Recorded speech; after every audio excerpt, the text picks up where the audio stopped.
Okay, so as I was saying that the female reproductive part of flower is known as pistil or carpel, and technically it is known as gymnosperm. A carpel is consist of three parts.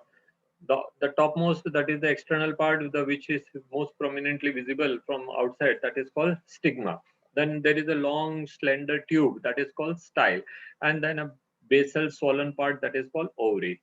We can see in this diagram, this is China rose, that is hibiscus. So you can see that no, it is not hibiscus क्योंकि यहाँ 6 हैं. Hibiscus has got only 5 stigma. So there are 6 stigma, 1 2 3 4 5 6 stigmas are there, and then a long slender tube is there. The tube is known as style. The stigma, that is the swollen part on the, sorry, that the landing part where the pollen grains will land. They are sticky in nature and they secrete certain type of nutritive substances on which, when the pollen grain falls, they germinate. Okay, and then the basal swollen part is called ovary. Okay, so all these three parts collectively known as a gynoecium or a pistil or a carpel. Now, again, two important terms are given there. That is, the carpel can be a single unit, monocarpellary, as in case of mango. We know that is there is only one carpel, and one carpel has got one ovule, and one ovule will produce one seed. Okay? Or there may be multicarpel. Now, the term multicarpellary matlab kya hai? That flower is one, there is one single ovary. If you cut the ovary into longitudinal section, you will find so many different locules, and each locules may have number of ovules in it. और जितने भी फलियां होती है, ठीक है, pods, that is also having number of ovules located in it. So each ovule जो है, that is a separate entity. Okay, so when such structures are there, then this is called multicarpellary. You can see here in the cross section diagram, this is actually a single carpel. Carpel तो एक दिख रहा है, लेकिन यहाँ पे क्या है, there are number of stigma there, and if you cut operate the ovary, you will find जितने स्टिग्मा ऊपर है, 6 स्टिग्मा है, तो अंदर भी 6 लोक्यूल्स होंगे. तो actually it is a syncarpal state. More than one carpel are there, but they all are stick together. They all are come together, and they are covered by one single membrane. Okay, so that is the syncarpal state. ये वाला example दिखा रखा है, some poppy type का. कौन सा है example देख लेते हैं. B is a pepperwort. Poppy को ही कहते हैं pepperwort, अफीम. Okay, and then third जो example आप देख सकते हैं, this one, this is a Michellus. Now in case of Michellus, what you are seeing, that is each carpel is separate entity. हर कार्पल अलग अलग है, दैट इज उसमें एक ओवरी है, एक स्टिग्मा है और एक स्टाइल है. ठीक है, they all are stick together on single thalamus, but each one is separate entity. अगर आप मेज की बात करेंगे, मक्का, भुट्टा खाया अपना, भुट्टा आपने देखा होगा कि भुट्टे में से काफी सारे टसल्स बाहर निकल रहे होते हैं, thread like structure. This thread like structure which you see outside are stigma, style, है ना. और ईच स्टाइल जो है वो लास्ट में आकर के एक ओवरी में खुल रहा है. Each ovary will develop into one seed. ठीक है, तो ये काफी सारे ये जो है एक ही रिसेप्टिकल पे थैलेमस के ऊपर लगे हुए हैं, और वहां से हर एक से एक सेपरेट यूनिट आ रही है. तो they are not fuse together, they are not covered by a common membrane, as in case of China rose we have seen, or as in case of orange we will see. अगर आप orange को खोल रहे हैं तो आपको उसके अंदर काफी सारे फांके दिख रहे हैं, और हर एक के अंदर एक एक या एक से ज्यादा सीड दिख रहे हैं. तो those are the examples of multicarpellary state और सिनकार्पस स्टेट. सिन मतलब टुगेदर, मैंने उस दिन भी बताया था पिछले क्लास में. सिनकार्पस, वहां पे सिनगेमी वर्ड पढ़ा था. सिन मतलब together, that is all the carpels जो हैं they come together, then it is called syncarpous. But if they remain separate, then it is called apocarpous. तो एपोकार्पस कौन सा है? That is multicarpellary state when each carpel is separate unit. Okay, here it is written multicarpel, multicarpellary. But syncarpus के लिए क्या लिखा है? More than one carpels, but they are fused together in one single ovary. ठीक है, with many locules. Example है orange का, lime है, चाइना रोज है, एंड ऑल. चाइना रोज को आपने देखा होगा last year, you must have seen the flower, you must have studied the flower of China rose, and there you must have seen the cross section of this. ठीक है, even Apple को भी हम उसमें ले सकते हैं, है ना, और ब्रिंजोल हम इसके अंदर लेंगे. दैट इज कोई भी ऐसा फ्रूट जिसके अंदर एक ही फ्रूट के अंदर काफी सारे सीड्स दिख रहे हैं. ठीक है, तो वो सब के सब इस तरह से आएंगे. नाउ एपोकार्पस स्टेट क्या है? When multicarpellary state, each carpel is separate entity. उसका ओवरी अलग है, उसका स्टाइल अलग है, उसका स्टिग्मा अलग है. ठीक है। स्टिग्मा, स्टाइल एंड ओवरी हर एक अपने आप को इंडिपेंडेंटली शो कर रहे हैं, लगे हुए एक ही थैलेमस पे, एक ही रिसेप्टेकल पे, but then each one is separate entity, then it is called apocarpous state. ठीक है। तो देखिए each pistil has three flower, three part, that is stigma, style and ovary. The stigma serve as the landing platform for the pollen grain. So when in yesterday's class we have studied the pollen grains are formed, pollen grain जो बने हैं वो germinate होंगे, germinate हो रहे हैं, तो वो कहाँ पे जाके germinate होंगे? तो one flower stigma is there on which the pollen grain falls. Okay, now pollen, the stigma जो है that secretes some type of chemicals. Stigma secretes some type of chemicals, some type of secretion. These secretions serves two important purposes. First of all, they are helping the pollen grain to stick there. And secondly, the pollen, it is providing the nourishment condition or suitable condition for the germination of the pollen. Okay, यहाँ आकर के pollen tube निकलेगी, pollen tube which we described in yesterday's class. That is a long tube-like structure which is coming out from the germ pore. The germ pore से कब निकलेगी? When they are landed on the stigma. So stigma is acting as a, लिखा है, stigma is serving as the landing platform for the pollen grain. So not only landing platform, but it is also serving for the germination of the pollen grain. आगे हम पढ़ेंगे इसी chapter में in the further paragraph कि stigma may receive any type of pollen. भाई आपके पेड़ घर में गुआवा का पेड़ लग रहा है और गुआवा के पेड़ के ऊपर अलग अलग बटरफ्लाई या बीज आ रहे हैं, it is not necessary that they are bringing only guava's pollen. A bee has nothing to do with the identification of the species and all. वो उधर जाएगा और बबूल के पेड़ के ऊपर थोड़ा रस करके आए तो उसका पोलन ला करके इसके ऊपर गिरा सकता है, उधर जाएगा यहाँ का पोलन लेके अनार पे चल जाएगा, अनार का लेकर के किसी और फ्रूट पे जाएगा. At the same time, there are possibility that is they may take the pollen of same plant also. All the other pollens other than that particular species pollen, they will not germinate because the chemicals which are secreted by the stigma, they will not allow the germination of different species pollen. They will only allow the germination of that species pollen. तो ये सब जो है ये stigma के काम होंगे. Style is a elongated slender part beneath the stigma. It is a long tube. Style का काम क्या है? ये इसको स्टिग्मा को ऊंचा उठा कर रखेगा so that the stigma will be exposed to the various type of pollinators.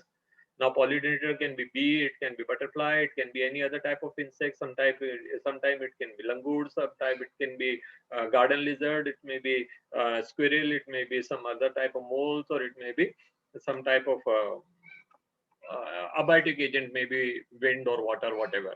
ठीक है, तो कुछ भी हो सकते हैं. तो अगर if the stigma is lying hiding inside the flower, how the pollen will reach there?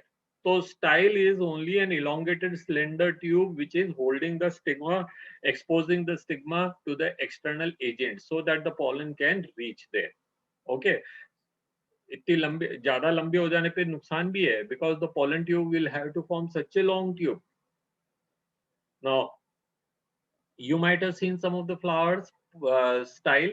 आपने कभी last year, I don't think because you never been to school, but अगर आप स्कूल जाते हैं या नहीं भी गए तो कोई दिक्कत नहीं है. अगर आप अपने मोहल्ले में, अपने घर में, अपने आसपास में कोई भी फ्लावर देखेंगे, स्पेशली अगर China rose, when we talk about China rose because it is so easily available और बहुत अच्छा फ्लावर है, तो चाइना रोज का एक फ्लावर निकाल लीजिए या कोई भी दूसरे प्लांट का ले लीजिए, धतूरा का ले लीजिए. ठीक है, तो अगर आप उसका एक स्टाइल देखेंगे, it is not a very thick thing, it is much मतलब 1/2 ऑफ और बल्कि हाफ से भी बहुत पतला है ऑफ अ रिफिल. मेरे यहाँ पे कोई ऐसी चीज दिख नहीं रही जिससे मैं इसको कंपेयर कर सकूं. ठीक है, it's a very thin tube and on in that thin tube number of pollen tubes are passing through. ठीक है, pollen are landed here, stigma पे आपको दिख रहा है stigma, तो pollen are landed here and pollen tubes will form which will pass through this slender tube of the style and reach to the ovary. And often they have 8 to 10 pollen. Now किसी flower के अंदर there are number of seeds formed, that means जितने seed बने उतने ही pollen tube has to pass. ठीक है, तो you can imagine how thin, how microstructure the pollen tube are. ठीक है, and how they passes. So all these are amazing signs वो आपको थोड़ा इंटरेस्ट होना चाहिए इन सारी चीजों को जानने का, ठीक है। और खास तौर से उन लोगों को जो कि भगवान में विश्वास नहीं करते हैं, उन लोगों को इसमें थोड़ा ज्यादा इंटरेस्ट होना चाहिए, उनको समझना चाहिए कि यार ऐसा कैसा होता है? तो ये सारी चीजें हैं। ओके, तो ये स्टाइल हो गई। स्टाइल की मैंने आपको फंक्शन बता दिया। स्टाइल का काम क्या है? अगर मैं यहाँ पे लिख दूं नीचे स्टिग्मा एंड स्टाइल के फंक्शन, लिख सकते हैं, यहाँ लिख देते हैं दैट यू कैन। तो स्टिग्मा का फंक्शन क्या है? Stigma is landing plot landing platform for pollen grains. It secretes some chemicals which helps in sticking of pollen on stigma, germination of right type of pollen, and discourage the germination of unwanted pollen. मतलब जो उस type का नहीं है। Mango पे अगर अनार का पॉलन गिरेगा तो वो जर्मिनेट थोड़ी होता है, ठीक है। हो गया तो पता नहीं हमको कौन से वाले फ्रूट खाने को मिलेगा, ना वो मैंगो रहेगा ना अनार रहेगा, है ना। तो ये सब तो स्टिग्मा का ये काम हो गया। स्टाइल के बारे में पढ़ते हैं। स्टाइल क्या है? Style is a long slender tube which connects stigma with ovary, ठीक है। It holds, दूसरा काम क्या है इसका? It holds the stigma in such a way that they are exposed to various kinds of pollinators to receive pollen, ठीक है। Now, how thin it may be, but through this number of pollen grains, pollen tubes are passes, ठीक है। Although मैं यहाँ पे लिख देता हूँ, although a style is very thin, but a number of pollen tube runs through it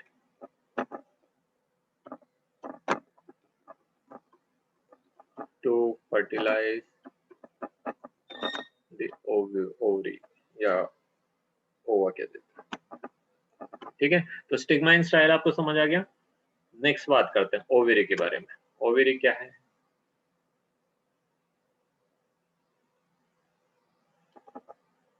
Ovary. Ovary is the basal swollen part of the gynoecium, ठीक है। जो कार्पेल है या जो भी है, और now the ovary has got number of things in it, ठीक है। तो it contains, it may contain one or more locules, and each locule may have one or more ovules, ठीक है। ओव्यूल जो है इसका स्ट्रक्चर अपन ना आगे पढ़ेंगे, तो उसमें काफी सारे हो सकते हैं, ठीक है। इन जनरल हम कह सकते हैं यहाँ पे लोक्यूल क्या होते हैं, दैट ओव्यूल क्या होते हैं in general, that many seeds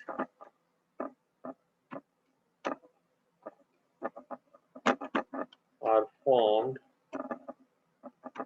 in a fruit as many ovules are there, ठीक है। पूरे के पूरे तो नहीं बन सकते, थोड़े बहुत कम भी बनेंगे, लेकिन वो एक डायरेक्ट रिप्रेजेंटेशन है। तो अगर आप जानते हैं कि अगर पपाया के अंदर काफी सारे सीड्स आ रहे हैं, इसका मतलब उसके अंदर काफी सारे ओव्यूल्स थे। अगर मैंगो में एक सीड आता है हमेशा ही, तो इसका मतलब उसमें एक ही ओव्यूल था। ठीक है, तो I think these three things are clear to you. Stigma क्या है, स्टाइल क्या है, एंड ओवरी क्या है, एंड इनके लोकेशन क्या है और इनके फंक्शन क्या है। Okay, and what is meant by monocarpellary condition, what is meant by multicarpellary condition, and what is syncarpus and apocarpus. What syn याद रखेंगे, that is together, साथ, तो आपको syncarpus याद करने में कोई दिक्कत नहीं आएगी। apocarpus syncarpus का just opposite state है, जहाँ single कार्पल मिलेगी। यहाँ पे आप डायग्राम देख सकते हैं, you can see the diagram, that is one gynoecium has three part, that is the stigma, style and ovary. Stigma जो है, they are having some flat structure which is actually meant for receiving the pollen grain. Now this B is the diagram where the syncarpus condition is there. If you cut open it, you will find number of ovules in it, or they may have locule and may not have. It's not necessary that so many ovules will always found in the different locules. Papaya में एक ही locule है, क्या कहते हैं, मटर में एक ही लोक्यूल है, but number of ovules are there. ठीक है, लोक्यूल्स चैम्बर्स को कहते हैं, ओव्यूल्स वो स्ट्रक्चर है जिससे सीड बनेंगे। ओके, और ये जो अपोकार्पस कंडीशन है, where each ovary, each style and each stigma are separate. ठीक है, तो यहाँ पे कार्पल्स लेखा, हर एक अलग अलग कार्पल्स है, but all of them are attached on single thalamus. तो such a case is known as apocarpous. तो एपोकार्पस कंडीशन हो गई। एपोकार्पस कंडीशन के अंदर हम क्या देख रहे हैं, that is stigma, style and ovaries are separately क्या कहते हैं, अटैच ऑन सिंगल ओवरी और सिंगल थैलेमस। ओके, तो ये हो गए, और उससे जितने सीड बनेंगे, हर सीड अपने आप में सेपरेट रहेगा। तो आप जानते हैं क्या कहते हैं, लोटस के अंदर अगर आप देखेंगे, है ना, तो उसके अंदर भी इतना बड़ा रिसेप्टिकल रहता है, और अगर उस पे काफी सारे सीड लगे रहते हैं। I don't know whether you have seen lotus और नॉट, बट मक्का भुट्टा तो सबने देखा ही होगा। गेहूं आपने देखे हैं, गेहूं की बालियां, गेहूं की बालियां तो बड़ी क्लियरली आपको दिखा देगी। चलिए मैं एक कोशिश करता हूँ, गेहूं की बाली ना, वीट,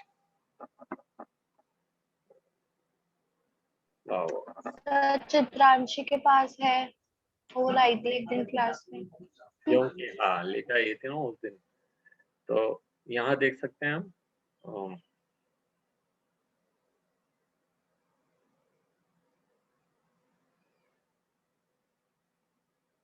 मुझे तो इसने डिजाइनर बना रखा है, इसको शेयर कर देता हूँ। आओ भाई,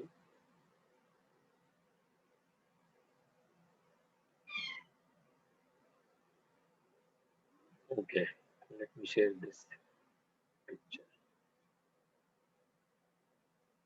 So here you can see, ये किसी भी इसका ये ओवरी है, और ये लंबी सी जो ये बाल जैसे स्ट्रक्चर दिख रहे हैं आपको, all these hair like structure, they all are styles, all of these are styles, और उनके टिप पर स्टिग्मा रहेगा। ठीक है, तो स्टिग्मा, स्टाइल एंड ओवरी हर एक अपने आप में सेपरेट यूनिट है, but they are attached on one single this. अब यहाँ पे तो क्या है, ये एक्चुअली ये कई बार कंफ्यूज कर सकता है कि पूरा इन्फ्लोरेसेंस है। ठीक है, तो ये सिंगल रिसेप्टिकल पे नहीं है, लेकिन भुट्टे के अंदर वो सिंगल रिसेप्टिकल पे है। ठीक है, तो ये सारे केसेस जो हैं वो आपको डिफरेंशिएट करने में हेल्प करेंगे, एपोकार्पस एंड सिनकार्पस कंडीशन। वापस जाते हैं बुक पे। ओके, चलिए आगे बढ़ते हैं।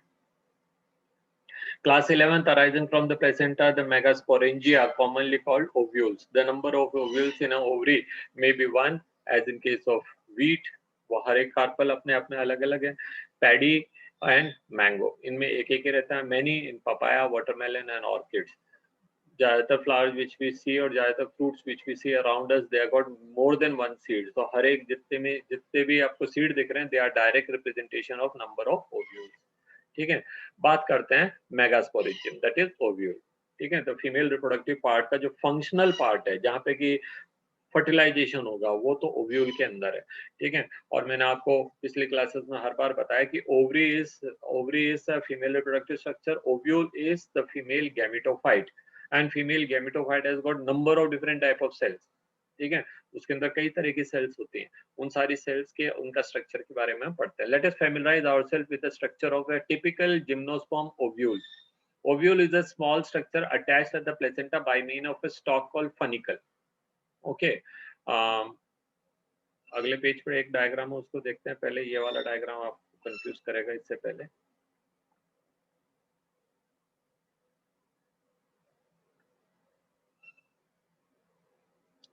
कुछ पढ़ने का अभी?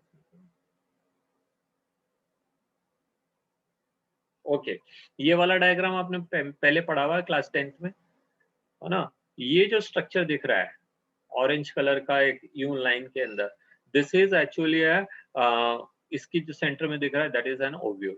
और जहां पे ये स्टॉक से अटैच्ड है ओवरी के अंदर, ओवरी में किसी न किसी चीज से अटैच होगा। आपने मटर देखा है, मटर जब हम छीलते हैं तो वो हर सीड जो एक छोटी सी डंडी से चिपका रहता है, स्मॉल स्टॉक। वो जो स्टॉक है जिससे कि ओव्यूल चिपक रहा है उसको हम कहेंगे फनिकल।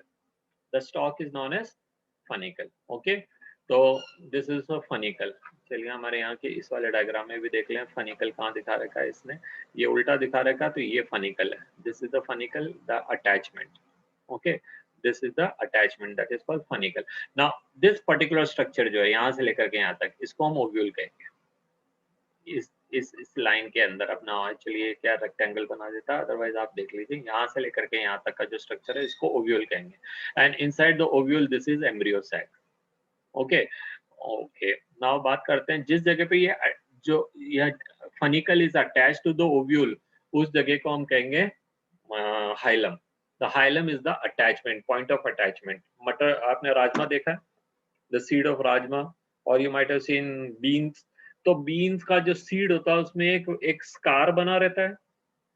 दैट स्कार जो है, जो हमको एक निशान सा दिखता है, काला सा या व्हाइट सा जो भी है, अगर तो वो जो स्कार है वो अटैचमेंट है। ठीक है, मटर में जहां पे मटर की फली के अंदर funicle was attached to the seed, that particular spot of the attachment is called hilum.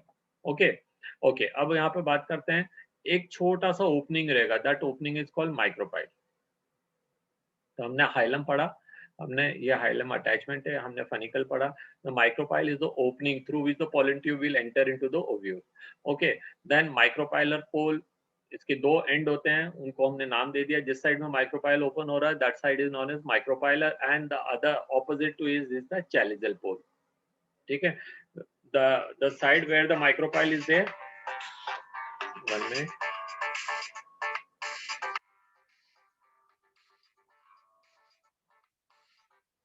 Hello,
Chitranshi तू टेक्स्ट क्यों कर रही है, ऐसे ही बात कर लेना, सर तो गए।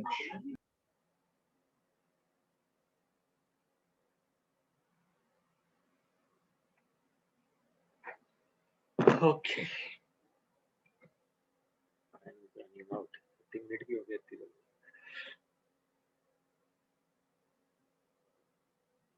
Okay, so ये हो गए। Then there are two integuments.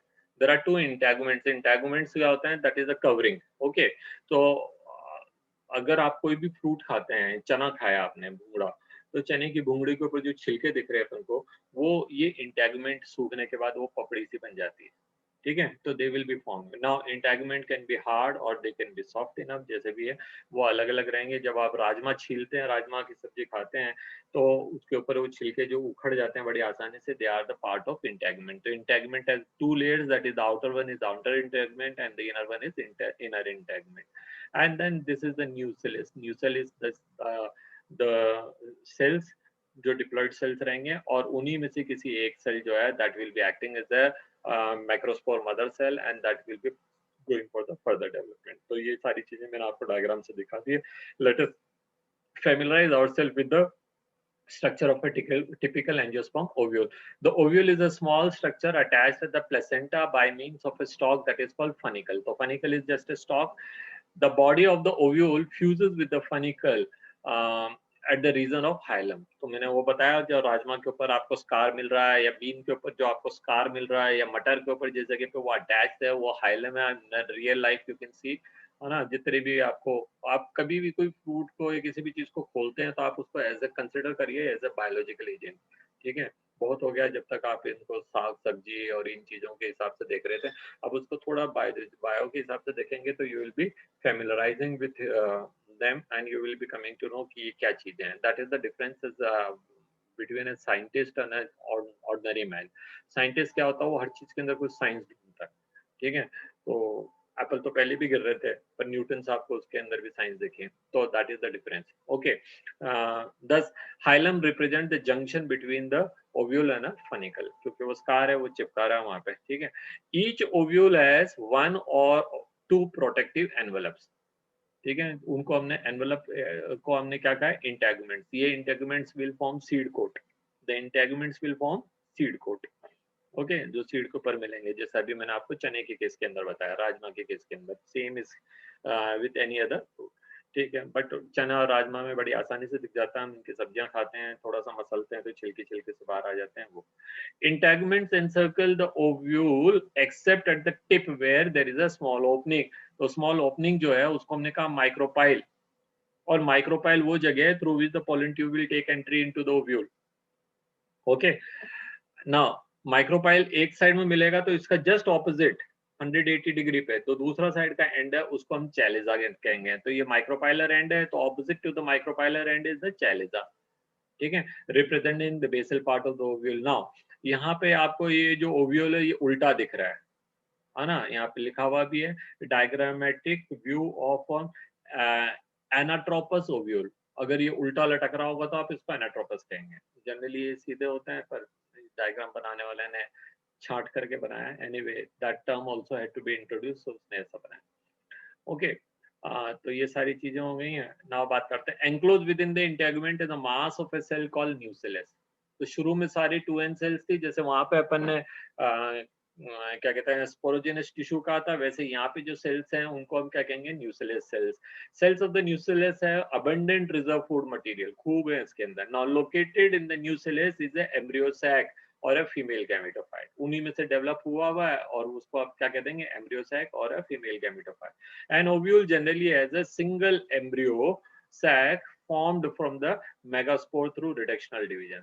तो अब उसके बारे में बात करते हैं, दैट इज कॉल्ड मेगास्पोरोजेनेसिस। तो न्यूक्लियस की जो 2n सेल्स हैं काफी बड़ी हैं वो, उसमें काफी सारा न्यूट्रिएंट है ना, उसकी बात करते हैं। क्या हो रहा है, the process of formation of megaspores from the megaspore mother cell is called megasporogenesis. Megaspore mother cell कहाँ से आई है, न्यूक्लियस की कोई एक सेल। ठीक है, न्यूक्लियस में जो हजारों सेल थी उनमें से कोई एक सेल थोड़ा सा ज्यादा रिजर्व मटेरियल रखी हुई है, वो सेल जो है that will undergo a process of meiosis and then further development, तो उसको हम कहेंगे megaspore mother cell. It is a potent, आप इसको, अगर आपने एक टर्म पिछली बार पढ़ी थी याद हो आपको, meiocyte. Meiocyte is a 2n cell which undergo meiosis, तो यही वो रहेगी mother meiosis, megaspore mother cell, and the process will be known as megasporogenesis. Ovule generally differentiate a single megaspore mother cell in the micropylar region। ठीक है, चलिए यहाँ पे आ जाते हैं अपन। यहाँ देखिए काफी सारी सेल्स हैं न्यूक्लियस की। ये डायग्राम अगर आप देख रहे हैं फर्स्ट वाला, can you see my mouse moving? हाँ तो बोल भाई। Yes sir. हाँ, सो माउस का मूवमेंट अगर आपको दिख रहा है तो समझ जाते, ये जितनी भी सेल्स हैं they all are 2n cells, and in between there was also a 2n cell that become a large one, and that large cell जो है वो अभी हमारे बन गई मेगास्पोर मदर सेल, और चारों तरफ के वो सराउंडिंग ही है। Okay, the megaspore mother cell will undergo first meiotic division. यहाँ से यहाँ तक क्या हो रहा है, मियोटिक डिवीजन हो रहा है, पहला वाला meiotic division. First meiotic division will result to haploid cells जिनको हम कहेंगे मैक्रोस्पोर डायड। ओके, यहाँ से यहाँ तक क्या हो रहा है, फर्स्ट मियोटिक डिवीजन हो रहा है। फर्स्ट मियोटिक डिवीजन से 2 हैप्लॉइड सेल बन जाएंगी। ये डिप्लॉइड थी, megaspore mother cell was diploid and megaspore dyad जो है उनकी दोनों सेल्स क्या रहेंगी, हैप्लॉइड रहेंगी। And these two cells will again go another meiotic division, that is second meiosis. Second meiosis is always equal to mitosis, so they will produce two मतलब from each another haploid cell will form। तो यहाँ पे 4 haploid cells हो गए, इनको कहेंगे megaspore tetrad. Microspore tetrad आपको याद है, माइक्रोस्पोर टेट्राड जिसको अपन ने परसों की डायग्राम में देखा था, कल भी देखा था, कल भी मैंने यही पढ़ा है, ये माइक्रोस्पोर टेट्राड है यहाँ पे। हाँ, जिनमें 4 सेल्स हैं, है ना, ये हैप्लॉइड थी, ऐसे ही यहाँ पर बनी है, इनको कहेंगे मेगास्पोर टेट्राड। डिफरेंस वो 4 जो है वो एक साथ लग जाती हैं और ये चारों जो है एक लाइन में जमी हुई है। अब इसके बाद एक खास इवेंट हो रहा है एंजियोस्पर्म्स में। There is a specific event taking place in angiosperm. आप यहाँ से यहाँ तक इन दोनों के बीच में एक लाइन खींच के लिख लीजिए मियोसिस 1, यहाँ इन दोनों के बीच में एक लाइन खींच के लिख दीजिए meiosis 2। I can't right because मेरा ये तो बॉक्स बना देगा इसका। कोशिश करता हूँ, आई कैन राइट हियर, नहीं ये नहीं है तो ये है first meiotic division.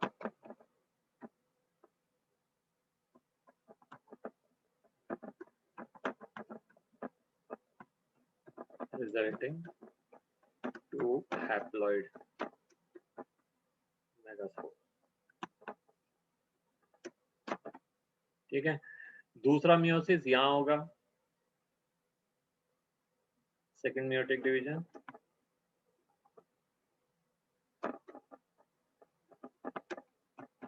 which is equational division resulting 4 haploid megaspore। ठीक है, ये आपको समझ आ गया, ये फर्स्ट मियोटिक डिवीजन हुआ और ये सेकंड मियोटिक डिवीजन। अब यहाँ से एक लाइन खींच दीजिए इधर और यहाँ पे लिखिए कि 3 मेगास्पोर डिजेनरेट्स। यहाँ से यहाँ आते हुए क्या हुआ, 3 megaspores are degenerated out of the 4 mega haploid megaspore, 3 degenerates and further development take place from a single megaspore। Okay, this is a very unique feature, very unique feature। तो इस unique feature से क्या होगा, इस तरह के development को हम कहेंगे मोनोस्पोरिक डेवलपमेंट। यहाँ पे आप देखिए ये लिखा है मोनोस्पोरिक डेवलपमेंट। ओके, ये खास तरह का डेवलपमेंट है जहाँ पे out of the 4 3 degenerate and only 1 remain functional. Okay, और इसको मैं स्टॉप कर रहा हूँ क्योंकि बंद होने वाली है, फिर नेक्स्ट दोबारा चालू करते हैं।